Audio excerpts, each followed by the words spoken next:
So let's get to the actual music that does this for me. Here we go. Go a little something like this. Hit it. Mike, Carl, you're up first here. I've been waiting to do this one in particular for, I think, 27 years. Oh, wow. You'll know what I mean in a moment here. Well, the Major League Baseball playoffs are underway, and for this season's champions, Mike Carl's team will have no say. The St. Louis Cardinals finished behind even my Battling Bucks.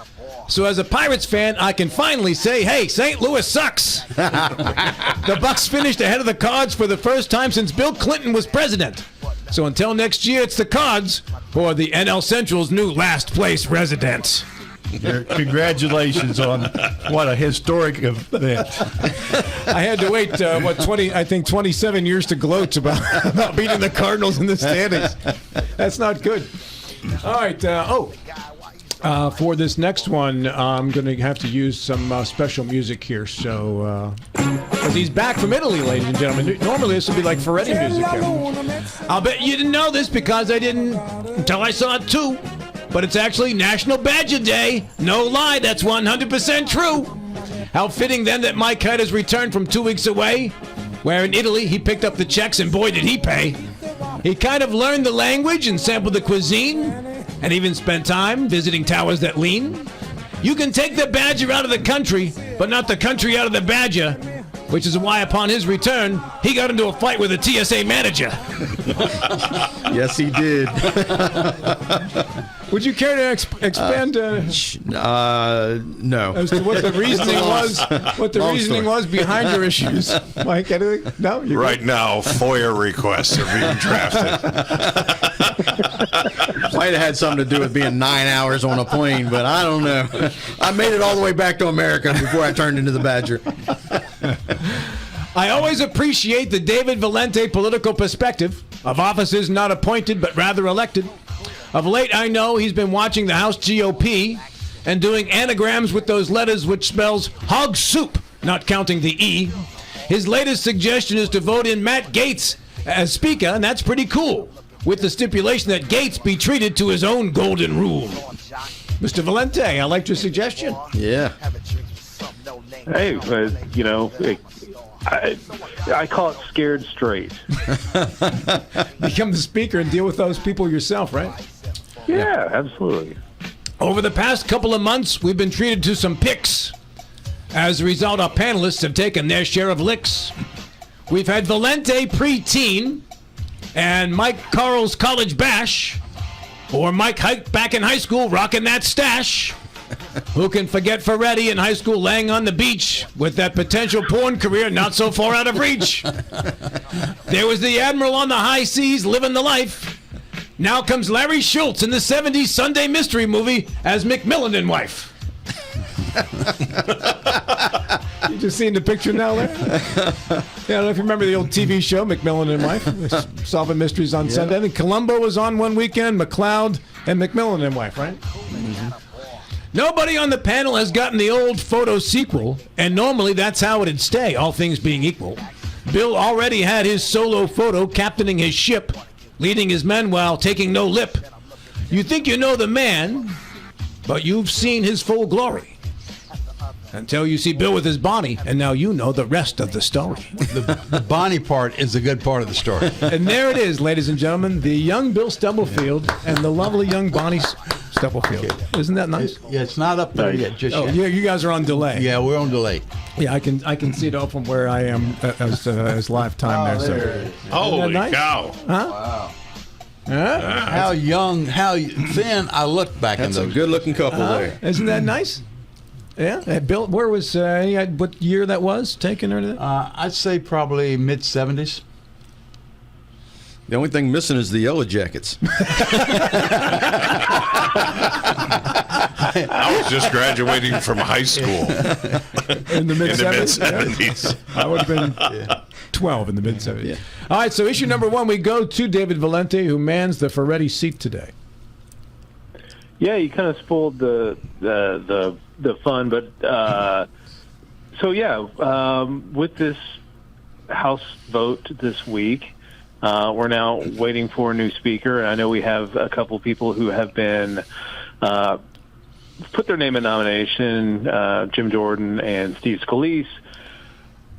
But my suggestion is to put Matt Gaetz up there. I mean, if he wants to run the House and make the decisions for the House, then he should be the guy that takes the slings and arrows. Do you think that would be a wise move? I mean, honestly, from a policy perspective and from an absolute clown circus perspective, it's probably not the right move. From an entertainment perspective, it'll be wildly entertaining. And he's proven to be a guy who, I think the one thing that Kevin McCarthy got right, or was right about during the whole thing, was that Matt Gaetz is all about, it's not about shutting down the government. It's not about, getting up and making a speech on the House floor. He wants interviews. He wants his profile raised. He wants to be the king of the peacocks in the House. And I think the best way to deal with a person like that is to make them the peacock king, let them deal with the being leadership and understanding that going through what he's put everyone else through may eventually reform his behavior. So that's my question to the panel. Should the Republicans elect Matt Gaetz? And maybe as a caveat, should the Republicans remove Matt Gaetz from the conference? Mike Carl. Well, I agree with most of the sentiment behind the question, but I think the Republicans should get rid of him to the greatest extent the law allows, whatever that means. It would be fun to see him, in that spot and have to, change or have the responsibilities that he is undermined, but to be burdened with them. But I think he ought to be out of the picture. Billy. Yeah, unfortunately, I think Gaetz is doing more damage to the Republicans than what he is the Democrats. He's also doing damage to the party, to the House as a whole. Someone's used the expression all too often, a clown show. And this is what we're seeing right now. It is a clown show. Is there any possibility that he would be elected Speaker? Not at all. That is never going to happen. Is there a possibility that he's going to be stripped of his committees? That is a possibility. And if he wants to be in the spotlight, he will stay in the spotlight as he's trying to retain his committee assignments. Larry Schultz. I think the term clown show could not be overused to describe this. In fact, there are some senses in which it's a little too kind for my way of thinking. But Mr. Gaetz doesn't care about any policy, as you said. He does not care about anything except Matt Gaetz, which makes him a little bit reminiscent of a guy with orange hair who used to be the president. And that is going to be interesting to watch, because if he becomes the speaker, if he should somehow become the speaker, well, the next thing is he should run for president, of course, and there will be some tension between him and Mr. Trump, I would think, if he becomes the speaker. He's not capable of being the Speaker of the House. Kevin McCarthy had his, he was barely capable of doing it. But one of the things you have to do, two of the things you have to do to be the Speaker of the House in a closely divided Congress, is when you say something, other people have to believe you're honest. When you say it, they have to be able to take your word and trust you. And that's not true of McCarthy or Gaetz. And it'll be less true of Gaetz. And the second thing is, you have to be able to do something. And it's kind of related. You do something by building trust with other members, including those who don't agree with you, and you form a team. There's no chance Matt Gaetz will ever form a team unless it's a team of his own children or his own relatives or something. There is no chance he's forming a team with anybody that's any bigger than the one he's already got. So I can't believe they would do that. It would be funny, but I don't think it's going to be done because everybody knows it'll be unproductive. Mr. Haidt. You know, it somewhat bothers me that people like Larry sit back with a bucket of popcorn with a big smile on their face as the Republicans enact their clown show, which is exactly what this is, a clown show. There are idiots in almost every organization. Matt Gaetz is an idiot within the Republican Congress.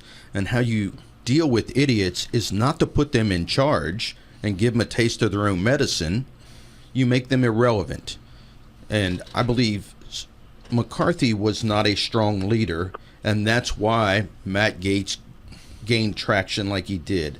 You need a strong leader in there who will put Gaetz in his place, eliminate him from all committees, make him useless during the day. You show up for sessions, you do your votes, and that's it. And when the people of Florida realize that their congressman is now useless, maybe they'll get rid of him, because that's the only way you deal with idiots like this. So to answer David's question, no, you don't put him in charge. David, comes back to you. Well, and I don't really want to see him in charge, other than the sheer entertainment value out of it. But you know, there can be something to be said for allowing these people to twist in the wind and show their incompetence. The thing with, you know, stripping him of committees, they did that to Marjorie Taylor Greene in Georgia, and she won re-election handily. You know, these districts that they're in are so hyper partisanly drawn that you know, absent taking the Dianne Feinstein way out, they're not going to lose that seat unless they get a challenge from a, you know, maybe a better Republican. But you know, even then, it's hard to run against an incumbent, and you know, you're going to face the party apparatus if you run against incumbents. So really, having someone demonstrate their incompetence, you know, I'll give you this lesson. We did this with the LP with the last election. We've allowed the crazies took over the party, and they're showing their incompetence right now. And you know, hopefully in a couple of years, the party will return to competent folks. But you know, sometimes you have to go through the pain to drive out the crazies. You know, I'll just let me just kind of recycle my thoughts here for a second. A couple of years ago in Frederick County, some folks got together to put together an Italian festival. And the problem with putting a bunch of Italians in one room is twofold. One, they try to take over the Teamsters Union. And then two, that was a joke, by the way. Only Larry got that one. Only because he grew up close to Erie. But two is they try to out-Italian each other. Like, I'm more Italian than you are. You can't be in charge of that. I'm more Italian than you are. And that's ultimately, after 2 years, the festival folded because there were too many people that were more interested in proving how far to the right Italian they were than the next person. And so I get this press release from Nate Kane yesterday, who, if you haven't heard of Nate Kane, he's one of the challengers to the Mooney seat right now. Riley Moore's the front runner for by a grand margin. And this has to do with McCarthy's ousting. Kevin McCarthy's ousting as Speaker affects my opponent, Riley Moore, in that he is no longer endorsed by the House, Speaker of the House. McCarthy and the Rhino establishment have been grooming my opponent, Riley Moore, since he was vice president at the Podesta Group, which is why McCarthy endorsed Moore so early. The American people see that McCarthy, for what he is, an establishment political prostitute who sells his vote to the highest bidder. Matt Gaetz rightfully called out McCarthy for breaking his agreement for his seat. We expect our Speaker to be an honest broker. Americans deserve better than a bait and switch. I look forward to representing the hardworking people of West Virginia and serving their interests over those of the political establishment. So there's two parts of that. One has to do with McCarthy's honesty, and that's a separate segment. But the word rhino appears in there, and this is the new way the Republican Party is discovering as to how to defeat itself. Who uttered the line, "I can take down America without firing a single shot"? Was that Lenin back when discussing communism? And this is the Republican Party, which the Republican Party can take itself out of its majority without the Democrats doing a single thing. And it's doing that to itself right now. And it's the same thing with the Italian festival. It went away because we had to prove to each other who was the most Italian among us. And in the Republican Party right now, we're trying to prove to each other who is the furthest right among us. We're living in an era where Craig Blair and Riley Moore are not conservative enough for the right wing of the Republican Party. Riley Moore is being called a rhino. Craig Blair is being called a rhino. This is the era we live in right now in the Republican Party. And this is the reason why the Democrats, at some point in the near future, maybe not too near, but I can see it happening, are going to take over the majority once again in the state, because eventually people are going to go, you're all nuts. I'm done. I'm out. Well, and that's the same way. That's the same thing that happened to the Democratic Party within the state. I think they tried to move too far left, and they kept pushing and pushing and pushing, and finally the people got fed up, and they pushed back, by an enormous red wave within the state. But you're right. The conservatives are doing the same thing, and the people are going to get to a point where they are fed up with trying to push farther and farther and farther right, and everybody that is conservative is a rhino. So you're exactly right. That's how the Democrats will get back in power. It won't have anything to do with their ideas or their positions. It'll have to do with the Republicans defeating themselves. When we come back, the Admiral is on the clock. We welcome back our Friday crew, the panelists, via telephone, David Valente, who hopefully has a good, strong connection and didn't get hung up on during the break. David? Yeah, I'm still here. Okay. Larry Schultz, attorney at law. Thanks for having me. Thanks for showing up on time. Yeah. The senior member of our crew, Mr. Michael Carl, former tax commissioner. Good morning, everybody. And mentor to Katie Wilkes-Delegaty. I'm very proud of her. She was a great lawyer in our firm and is showing it in public life now. She had many kind things to say about you when she was in the swing. Well, that's appreciated. Also on National Badger Day, the Badger himself, Mr. Michael Haidt. Good morning, Rob. Good to be here. Back from his tour of Italy. Buongiorno. Buongiorno to you too, sir. Rob, how many folks do you know that has a national day named after him? So far, just the Badger. Just the Badger. That's impressive that we're here. Thank you, Bill. And he's also the reason we're inside a Patty cage. Is there a National Possum Day? I'm sure there is. National Skunk Day? There's got to be. I'm sure there is. Or Rhino Day. Listen, I am very well behaved until Larry starts disparaging Reagan, and then it works. Then the Badger's coming out. It was serendipitous. While doing the intros yesterday, I looked up what is October 6th as a national day, and the first thing that popped up was Badger. Like, you've got to be kidding me. This kind of luck doesn't happen to me. And then there it was. It was too good to ignore. We move on to issue number 2, and for that, the Admiral is on the clock. Rob, for issues, this has been a week of low-hanging fruit. Anywhere you look, you can find something to talk about. And the expelling of McCarthy is the issue at hand. Everybody's looking at. There's also several dimensions to it. My part today is the Democrats. Did they overplay, or perhaps more appropriate, underplay their hand? They could have easily supported McCarthy, and Gates alluded to the fact as he started this path down the road, the Democrats would jump in to bail him out. And there's some talk that McCarthy kind of anticipated this. Because McCarthy was a known, even though he was not well trusted by the Democrats, he was a known. So the Democrats, unlike the Republicans, which tend to walk in several different directions, starting with Pelosi and apparently going through Jeffers, do everything in committee and come out in lockstep. And they did that in this case as well. So to the man, every Democrat decided to stay on the sidelines and not bail McCarthy out. The question to my distinguished colleagues is, did they make a mistake? It looks like the two candidates now they'll be choosing from will be Scalise and Jordan, both of which are much more partisan than what McCarthy was. Will the Democrats be able to work with either one of these better than what they did with McCarthy? So did the Democrats underplay their hand by not getting involved in the retention of McCarthy? There's also the remote possibility of Donald Trump's speakership.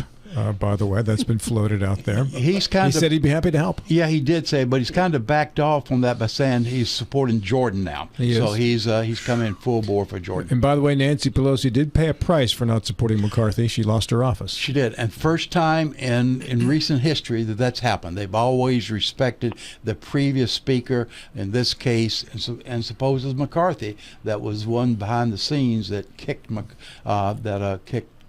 Pelosi out of office. We started the phone with David Valente. Yeah, I mean, I think the fact that the Democrats stayed on the sidelines for this speaks more to Kevin McCarthy as a speaker and as a political operative. I think what the Democrats didn't have any love for Kevin McCarthy, and I've even heard Republicans that think that McCarthy was, inept and duplicitous and, a whole host of things that I think they were tired of dealing with him. And I think the concern is, we do have two candidates that are running, but what's the over under on the number of votes we're going to have to take this time? I mean, I think we got to 15 last time. Are we going to? I think the over under at least has to start with 10. The way that this thing is shaking out, because Hakeem Jeffries will be put up by the Democrats, and you'll have the two Republicans, and if the loonies don't get Jim Jordan, then they're going to put up someone else during this whole fiasco. But I think as far as the Democrats go, they did what they did to get the government funded, and they worked with McCarthy. But when it came to saving McCarthy's bacon, there was no real reason for them to do it. I think they're going to hate the Speaker of the House no matter who wins that election, if it's anyone other than Hakeem Jeffries. So they're going to deal with a Speaker of the House that's probably going to be hostile to them, and whether that's Kevin McCarthy or whether that is Steve Scalise, Jim Jordan, or any other host of Republicans that may get nominated over the next few days. Mr. Michael Haidt. So the Democrats did exactly what they should have done. They gave the Republican Party enough rope to hang themselves. And you can't start eating your popcorn until you start the clown show. And that's what they did. They got out of the way, allowed the clown show to begin, and now they're sitting back eating their popcorn right now and loving every minute of this, because when election time comes, they can go to the American people and say, this is what you want. This is what you want to vote for. This is the disarray that you want in Congress. Look at it. The Republican Party is in total disarray right now. Why would you vote for more Republicans? And to their credit, kudos to them. They played this the exact way they should have played this. They just got out of the way and allowed the Republican Party to hang itself. Mr. Michael Carl. Well, I agree with Mike. And even though I would have, as a Republican, wished that the Democrats had supported him, but from their perspective, they probably did the right thing. And the point is that it's just one step, and there's so much ambiguity and undecided, important issues, and the ambiguity is exaggerated by the fact that apparently, legally, you don't have to be a member of the House to be the Speaker. So it's hard to say from their perspective that they did anything wrong. Larry Schultz. I agree with what Mike Haidt said. I'd never expected for a moment that a single Democrat was going to vote. I can see times in our past when a Democrat might have voted in that situation, or enough to get him over the hump might have voted in that situation. But that was at a time when it seemed like you could get a majority Republicans to support some sort of agenda that had to do with governing the country, rather than this array of cultural issues that drives the Matt Gaetz Club, and it, to the extent he believes anything. And so, how can you take the risk? The difficulty is, if I have a feeling about a cultural issue that I don't think the federal government should have its hands in, I can't support a party that's all about putting the government's hands in those cultural issues. And so, I bet we will never hear a thing from Jim Jordan or Steve Scalise about what they think about close policy issues that don't have a big cultural banner waving over them. And that's because a lot of the party, not all, but a lot of the party has moved away from policy to these cultural gotcha issues like abortion and other issues like that. And they don't have a particularly unified set of policies on things like, making sure that the Army can promote people to the top of governing it. When a party walks away from that, you need to walk away from that party if you're on the other side, especially, and you don't need to help them in any way. So it's a difficult thing. They always used to say, when you find yourself in a hole, you should stop digging. Well, if you're the enemy of the guy in the hole, you might want to help him dig, but you're sure not going to be throwing the pile of dirt in there around his feet until it gets deep enough that it can cover him all the way up, at least. Sounds like you have some experience in this. Yeah, well, just watching people, and you don't want to give them an opportunity. I mean, if Jim Jordan is the next House Speaker, we're going to spend whatever period of time that he is the Speaker talking about Denny Hastert and talking about the Ohio State wrestling team and those wrestlers, college graduates, who have accused him and nothing has ever been done. No charges have ever been brought. And so we're going to be talking about a cultural issue that doesn't even impact the vast majority of Americans. We already decided that kind of sexual abuse of children is wrong, and we already have a rule on that. So if he's the guy, it's just going to be unbelievable. Comes back to you, Billy. Yeah, this issue is going to be ratcheted up several times in seriousness in the next few months because the interim speaker cannot legislate and propose anything of legislation. They can keep the cars on the railroad cars on time, but they cannot propose. They cannot legislate. So that means all of our appropriation bills are on hold until there's a new speaker elected. Issue number 3, we go to Michael Height. So I'm going to stay along the same line of questioning here. My question is, the ultra-right keeps the Republican Party in constant disarray, just as the ultra-left did to the Democratic Party.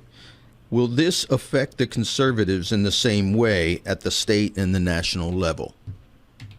So, will both feel the same wrath that Democratic Party candidates felt from their national party moving further left? Right, especially if you look at the state of West Virginia, the fact that the Democrats went farther and farther left has moved the state to a very red state. Mm-hmm. So do you see the same thing happening with the conservatives, as we've discussed here? Are they going to move the state back to the blue? All right, let's go with you first, Mr. Bill Stubblefield. Yeah, Mike, there's two time elements to that. In the long term, I think we may see what the Democrats experience. But of much more concern to the Republicans, I think, is the short term. And that's going to be the 2024 election. You'll have the election determined with a very small number of swing states. How will these swing voters respond to this? I would think there'd be a nervousness on the part of the National Republican that they are going to lose these swing voters because of this chaos we're seeing right now. Larry Schultz. We weren't speaking about this before the last midterm in these terms, but that is precisely why there was no red wave, I believe. That people want to see some things get done. There are certainly things that every Congress on both sides passes that the average person says, what is this about? What does this have to do with me? But there are things that people want to see done, and if nothing gets done, that will redound to the negative for the Republican Party in the next midterms or the next congressional elections. Yeah. Were you good? Yeah. Mr. Carl. Well, this whole thing of left and right, the definition and what that relates to, or what that applies to, has evolved. And just if you think of yourself as a right winger and something comes up you disagree with, you say, well, whoever brought it up is a left winger. The clarity and the accuracy of the policies that are underneath left and right have become so ambiguous that the whole discussion is absurd.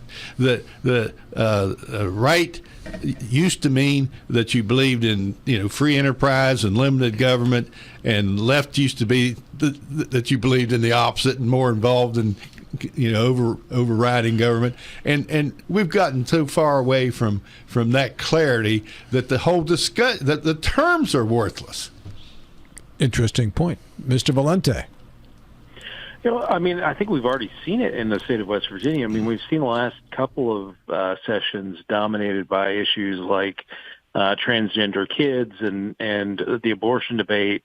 So we're starting to see it's the right-wing cultural warrior issues that have dominated the political debate in this state. And yeah, we're still doing, economic stuff, but it really, a lot of the headlines were taken up, and we have a wing of the party that is really pushing the right-wing cultural issues within the West Virginia legislature. So I think you're seeing it now.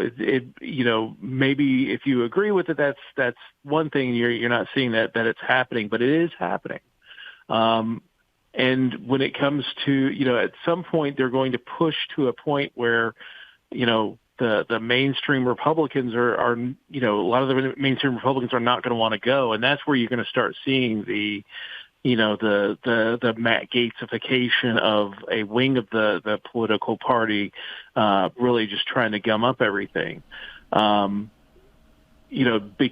the West Virginia GOP has such a supermajority that, it's not at a point like it is with the national legislature where you have Republicans with a razor thin majority in the party, so that these small number of recalcitrant Republicans are not able to make as big of difference, but they're still driving policy. And so my advice for the GOP is that if you start seeing this, and at some point there has to be some kind of divorce. I think that there are some irreconcilable differences between what the mainstream traditional Republicans are and this fringe group. And I will say the same thing for the Democrats. At some point there needs to be a national divorce of the Democrats from the Democratic Socialist wing and the mainstream Democratic wing. But what that does to the future of politics, we need more political parties. 63% of Americans are in favor of having a third political party. So I don't think it'd be something that people hate the idea of, but it does give the Republicans a chance to reclaim their party. It gives the Democrats a chance to reclaim their party from the fringes that they really have legislated themselves into through hyperpartisan gerrymandering and the primary system, which is often driven to elect the the king of the crazies, as we've seen over the last few years.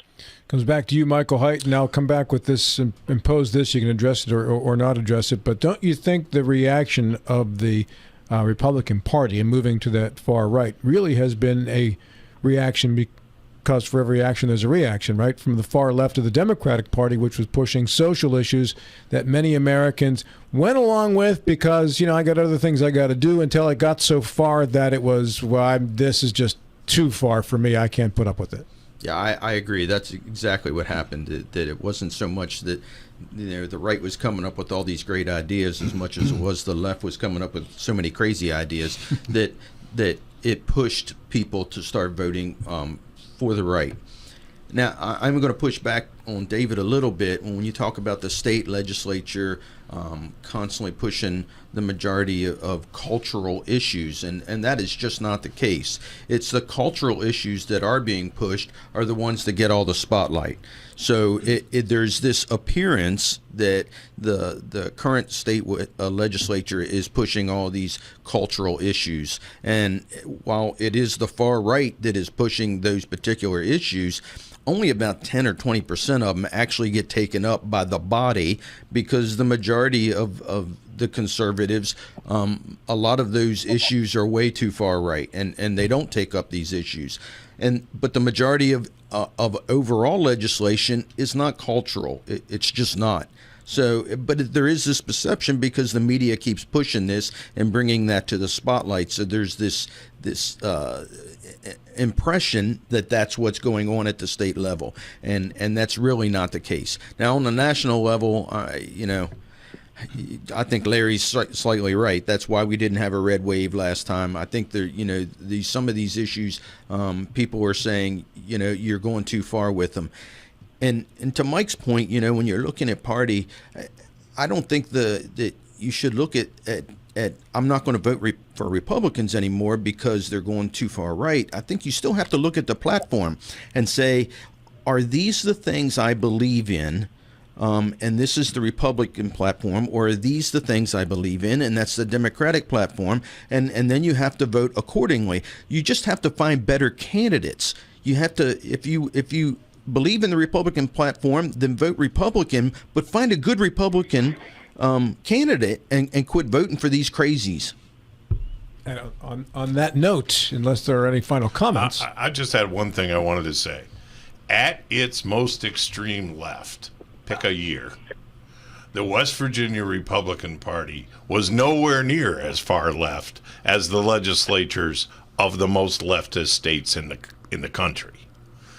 When we look at the West Virginia legislature at its most far right, the current one, it is right there with the most extreme ideas on the cultural issues like abortion and some of these other issues that have dominated. They are. So I'm not so sure that the people of West Virginia got tired of being so far left that everybody was confusing us with Massachusetts.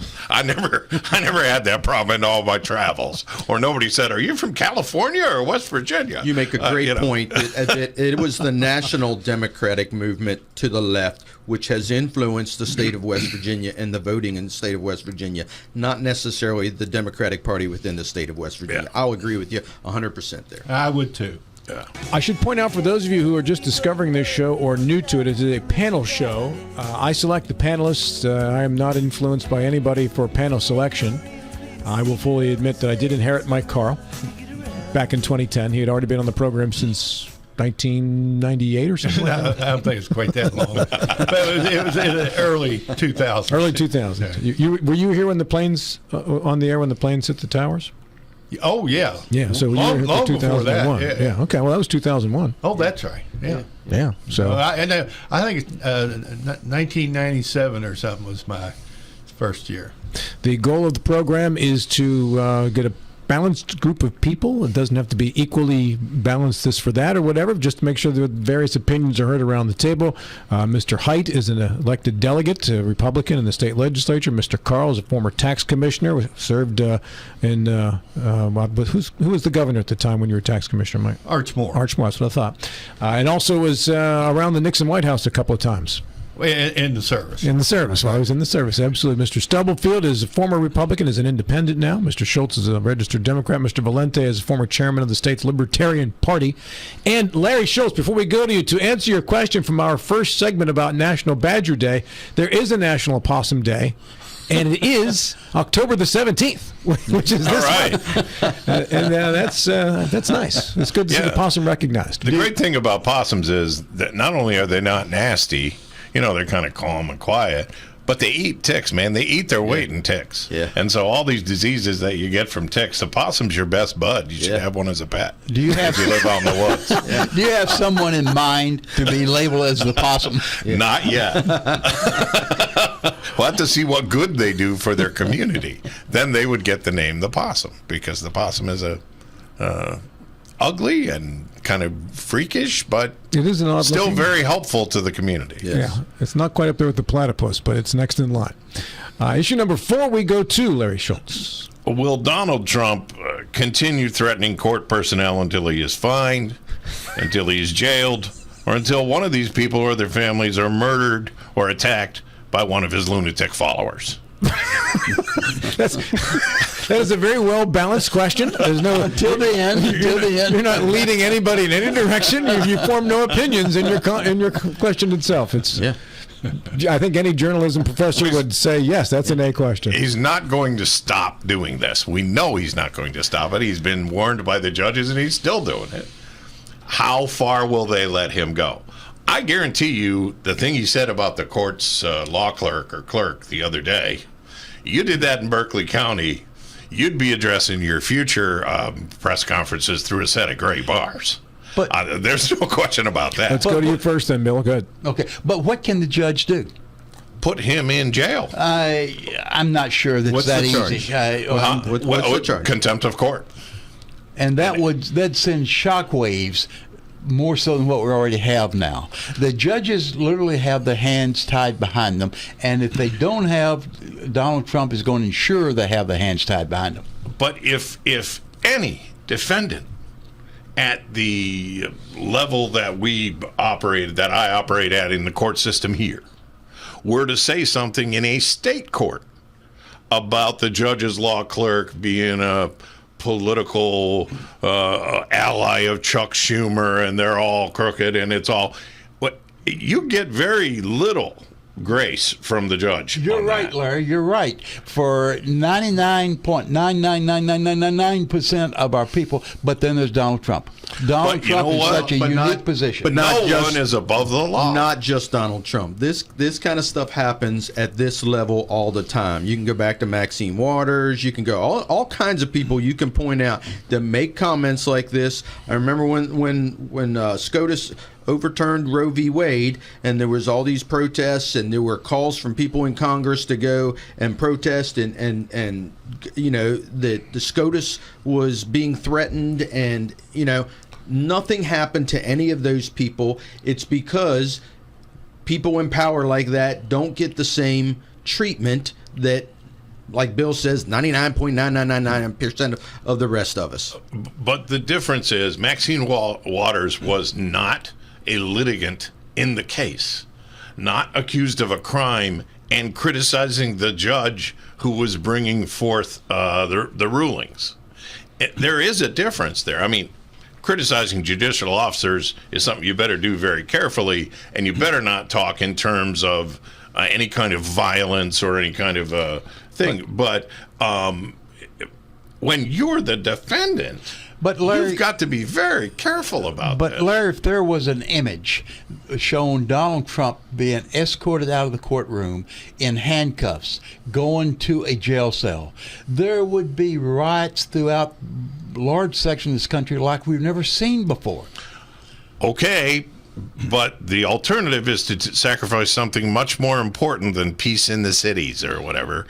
It would be sacrificing the rule of law as being the thing that governs our nation. Okay, we worry about the Congress passing bills. If we don't have to follow the law, what difference does it make? When do his First Amendment rights end? As long as he's not inciting a riot or inciting people to violence, Why can't he say stuff about the judge in the case? He's a bozo. I don't like the ruling. Why can't he say that? Well, he has a First Amendment right to say that. He can criticize the ruling. His lawyers can criticize the ruling if they'd like. What's going to be a problem is when he starts bringing up personal things about the judge and who they're associated with. But he hasn't yet.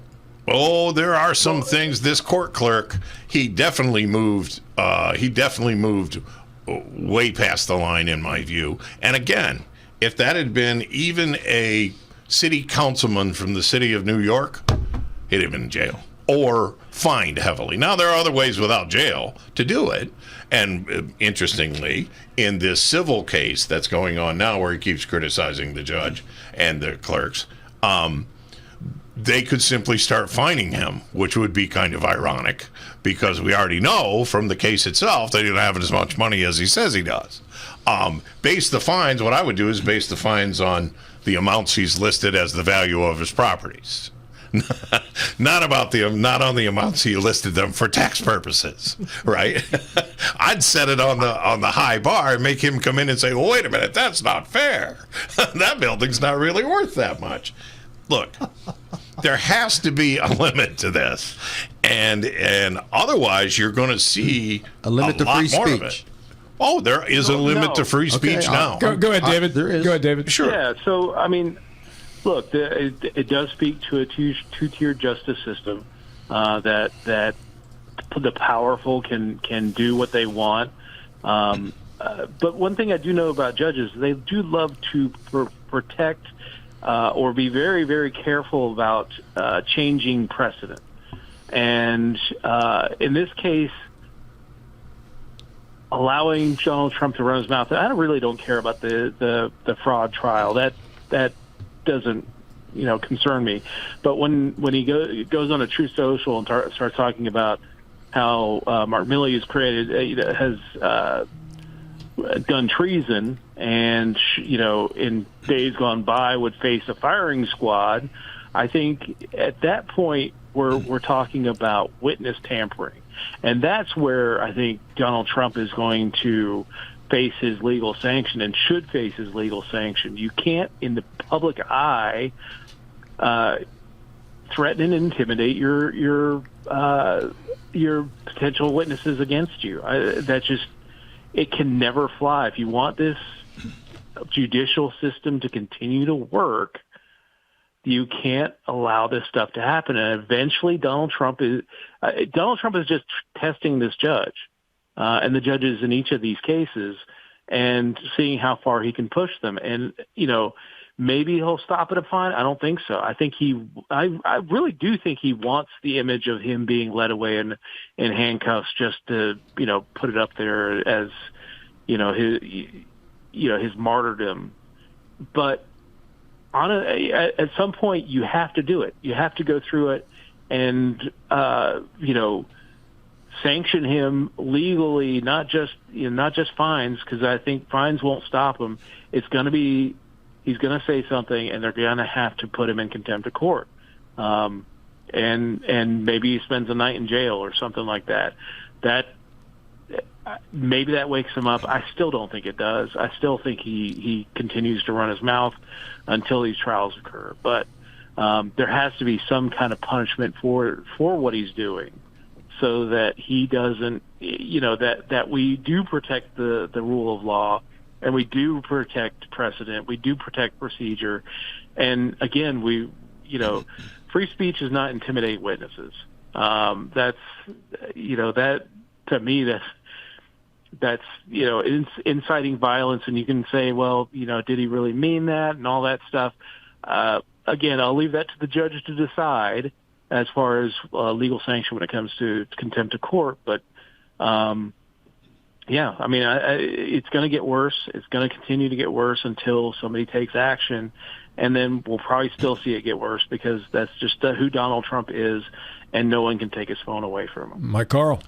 Well, I agree with Mike. As long the First Amendment enables you to always address political issues. Now, if they can clearly become contempt of court, threatening witnesses in a direct way, that's another matter. But as far as what I've followed, that this has been mostly just political, and it should not be sanctioned by the judge.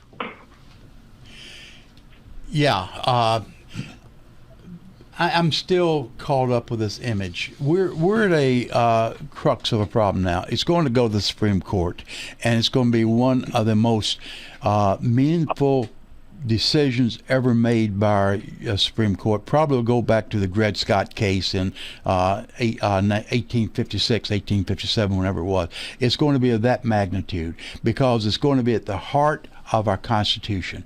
What does the First Amendment actually mean? What's the limit of the First Amendment? We can sit around the table all day and speculate, and there's a lot of speculation done because every time an issue is brought up on Truth Social or Meta, anywhere else, the First Amendment is the basic argument that's been used. It's got to be resolved by the Supreme Court, and again, it's going to be of a magnitude that we have not seen since the 1850s. I have to limit our sitting around the table until 10 o'clock, Bill. That's when the next crew comes in, though. So, Larry, it comes back to you for the final comment. Yes. The First Amendment has limits. One of those limits I was misinformed about before I went to law school. I never could figure out why you didn't have the right to shout fire in a crowded theater, especially if there was a fire, right? You need to let the other people know that the place is on fire. As it turns out, the case says falsely shout fire in a crowded theater. And that's where the line is. In other words, you not only can't threaten people directly in the court system, you can't set up a situation where you claim there's some terrible thing happening that's not happening, especially about judges and about courts that are now the court in New York that's about to threaten him a little bit, I think, doesn't have a jury. But when you're talking about a jury and he's out there talking to the jurors directly before the trial commences, that's going to create a problem sooner rather than later for him with some of these judges. We go on to our final issue number 5, and for that, did you have something there, David? Oh, no, sorry. Okay. Issue number 5, Mike Carl. Well, this will be easy to be quick. Even I would recognize that there's, subjectivity and nuances in terms of policy of economics, of government regulation, and so forth.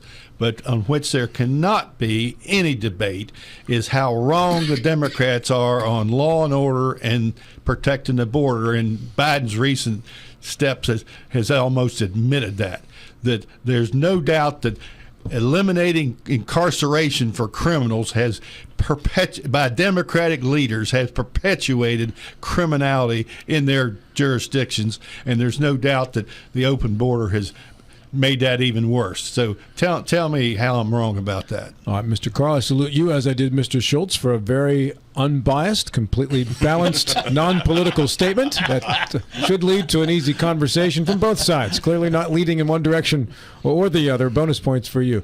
So, Larry, I'll just go right straight to you because I'm sure that this is going to be fascinating. Well, it's interesting. We just had a chat about public safety involving Donald Trump's threats against the judiciary and its employees. And that suddenly doesn't seem to be quite so bad an issue as the public safety of, jewelry stores in big cities being smashed and grabbed. We obviously need to do a better job in those cities, and that stuff needs to stop. You will not hear very many mainstream Democrats call for the bail system to be simply disregarded and blown off.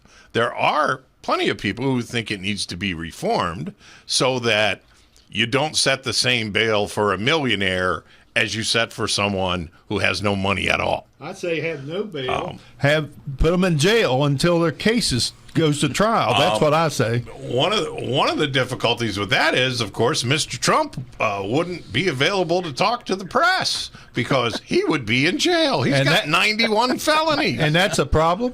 Oh, well, it wouldn't be for me. I would welcome that situation myself. It wouldn't be for me. But, yeah, Mike and Larry have come to an agreement on something. Wow. The argument about criminality in our society needs to look at criminals of all kinds. Violent criminals who steal things from people and smash down retail establishment, and thieving criminals at higher income levels who've made a life's work of violating the law and never been held accountable. I'm in favor of going after both. Mr. Valente. So, this is where our hyper-partisanship has really driven us, is that we can't have a rational discussion on criminality, on criminal justice reform, because the left says, the extreme left wants, everything, no bail, all that stuff. And there are good arguments on regarding bail and reform of bail. But we're not getting to that because the Republicans will scream that you just want criminals to walk free. And I get that reticence when you look at some of the issues that have happened where they've gotten rid of bail. But we've gotten to the point where we take the most extreme position of our political opponents when it comes to criminal justice reform and law and order. And we can't sit down and have a rational discussion on how to actually reform the system, because I think most of us can agree that the system is broken. We focus way too much on crimes of that there are no victims, victimless crimes. We focus way too much on that stuff. And we don't focus enough, especially in these cities, we don't focus enough on crimes where there is actually a victim, where there is robbery, where there's rape, where there is murder. There's not enough focus on those crimes while we go after some kid on the street that's smoking a joint or has an issue with addiction, or whether sex work or any of the other things where there really isn't a victim per se. Of course, we're talking about the facts of the case, but on its face, there isn't a victim to that crime. We focus way too much of our efforts and time and money, and putting people in jail until they go to trial, I think, is absolutely perverse in all cases. David, if you could wrap it up in a second so I can get the other two guys in. Yeah, I think it's perverse to hold people in jail for the until they go to trial. It's cruel and unusual punishment. Mike Hyde, 40 seconds. I think both sides would agree that there needs to be some reforms. Where you get into problems is when you do this radical, we're just not going to have bail for anybody, and they can get right back out after they've committed a crime until their trial, and then they commit the same crime. And a lot of times this is violent crime. So you can't have these radical changes. You have to have some kind of bail system, and you have to keep some people locked up when there is violence involved. So it's the radical stuff that I think the Republicans are saying we just can't continue doing this. And I also find it sort of interesting, all the sanctuary cities that are now whining about being overrun by immigrants, that they just can't handle it anymore. What the heck do you think the Texas cities have been doing for the past 20 or 30 years? Wah. Bill Stubblefield, 30 seconds. Yeah. Thanks, Mike. You took half my time.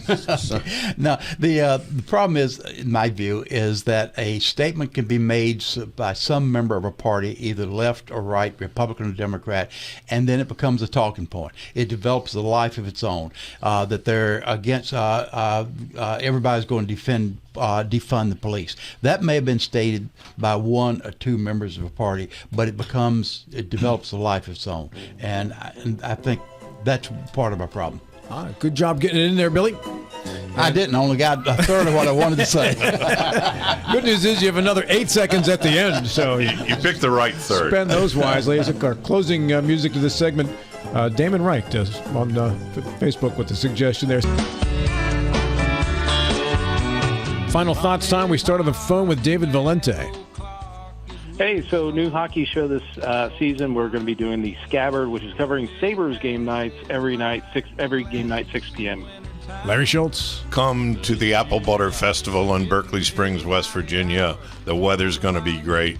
I guarantee it. Jeannie Mosier, God rest her soul. The descent of the Cardinals has been accompanied by the rise of the Orioles. Mr. Carl. On Sunday, Mountaineers will be in a two-way tie for first place in the Big 12. Height, you got 1 second. The Baltimore Orioles will win the World Series. You heard it here first. Dave Ramsey Show is next. This is Talk Radio, WRR Martinsburg and TV 10. Have a great weekend, and we'll talk again at 70 short hours.